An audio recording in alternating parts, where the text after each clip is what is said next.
CyberPunk 2077 promised to define what a next-gen open-world game would be. It was being developed by CD Projekt Red, a company that had earned the trust from gamers with the Witcher series. It had big names for voice actors and songwriters. It had everything going for it, and hype for it was breathtaking. But did the game live up to this hype? Well, no. Why not? Well, the obvious answer that many have pointed out is that the game is not finished.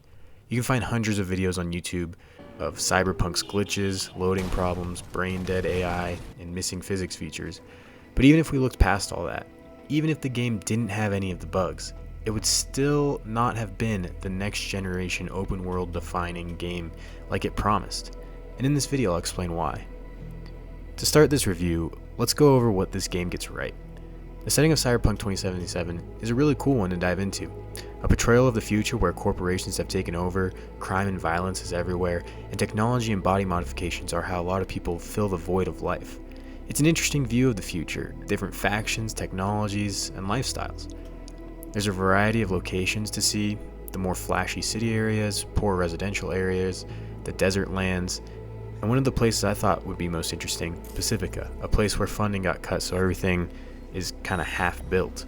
And the story and main side quests do a good job in exploring this futuristic setting. You get to explore interesting topics through these quests that help to enrich Night City. People being copied onto engrams and taking over your body, police corruptions, towns being purposefully flooded, brain dances, being in a rock band. And what really makes these quests great is the characters in the game. Most of the characters you meet are well written, likable, have great voice acting, and feel like they could be real people. I heard multiple complaints that Keanu Reeves' voice acting wasn't great, but to me his slower line delivery was unique and helped to make Johnny Silverhand one of my favorite characters. So if the setting is cool, the main story's fine, the side quests are entertaining, and the characters are great, what's the problem? Well, pretty much everything else. Like I mentioned before, this game is unfinished. The number of times you experience bugs, glitches, or crashes really does impact your enjoyment of the game. I found myself wondering if a glitch might be happening or if I was just missing something multiple times. One of the glitchiest times for me was towards the beginning of the game. I was doing a side quest for Delamain, where you drive to different areas of the map to find cars that had AIs that had gone rogue. Sounds like an interesting mission, right? Well, it was ruined for me because every time I entered a new area of the map I hadn't been to before, I would receive calls from fixers in the area, while at the same time receiving calls from the side quests I was doing. The phone would completely glitch out with multiple dialogue lines playing and the characters in the upper corner not showing correctly. Sometimes they'd be standing and it would just show their stomach. My square button would become unresponsive and I wouldn't be able to answer dialogue anymore. The only way I found to fix it would be to load my last checkpoint, and I had to do that a lot during this mission. Definitely ruined the experience. The combat in the game is pretty underwhelming. The skill tree doesn't end up changing my style of play.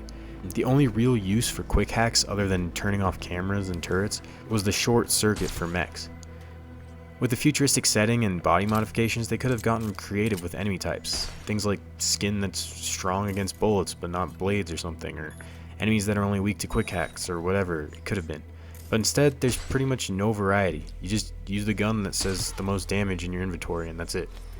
Even for the cool things like mantis blades or adding a rocket in your arm.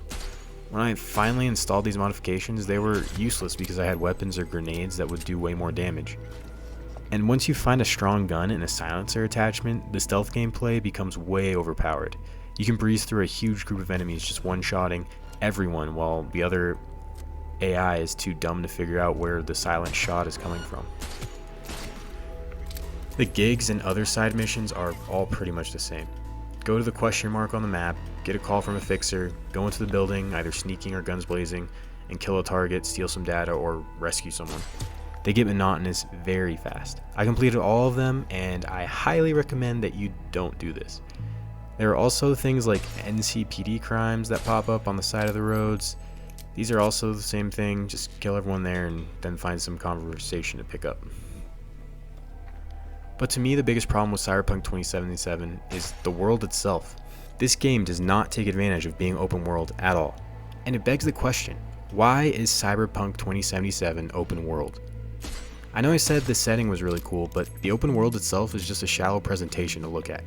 It's not an interactive world, it's not interesting to explore, and it's not fun to be in. My favorite open world game is Fallout New Vegas, and one of the coolest aspects of the game was how interactive the world felt. There were different factions everywhere that you could interact with, do quests for, and gain a reputation with. NCR, Legion, Brotherhood of Steel, people of different towns, the list goes on and on. When you made choices that aligned you with one faction or another, the world would change because of it. If you joined with the NCR, you could no longer go to parts of the map that the Legion occupied without being attacked. Random Legion scouts would attack you, and NPCs would comment on your alliance. It gave the players a feeling that New Vegas was reacting to their choices, making it feel more alive. This would also make your choices feel like they matter. Okay, I can do this for the NCR, but then the whole Brotherhood of Steel is going to hate me. The world of Cyberpunk, on the other hand, doesn't really react to you at all. There are a bunch of factions, but you never really face any choices with them. When you join Aldecaldos, there's a rival faction with their own motivations that you could go hear out and decide to join instead. You come in contact with the Voodoo Boys in a quest, but you don't get the opportunity to join them or really interact with them. I can kill a bunch of civilians in an area, leave for a little bit, come back, and the people of that area won't see me as a threat. The way V interacts with Night City doesn't really change at all throughout the game after the intro. One of my favorite things to do in Fallout New Vegas was explore. I ended up finding every single location in the game. I could just turn the radio on, enjoy some tunes as I walked through the wasteland, see something that seemed interesting in the distance, and then go explore. Almost everywhere would have something interesting to find. NPCs to meet and get quests from, crazy stories like you would find in the vaults, environmental storytelling, a unique or dangerous enemy, or unique loot. Because the map was a pretty open wasteland, it was pretty easy to tell off in the distance that a unique building or cave would have something for you to go explore. Cyberpunk's map is a city, and I think cities are pretty bad for exploration. They want the city to look impressive and interesting, so they make it colorful and unique everywhere. It is hard to make an area stand out that you might want the player to explore like you can when your map is a wasteland. So their solution is to mark all the areas of interest on the map. Now all of a sudden there really isn't a point to explore anywhere else.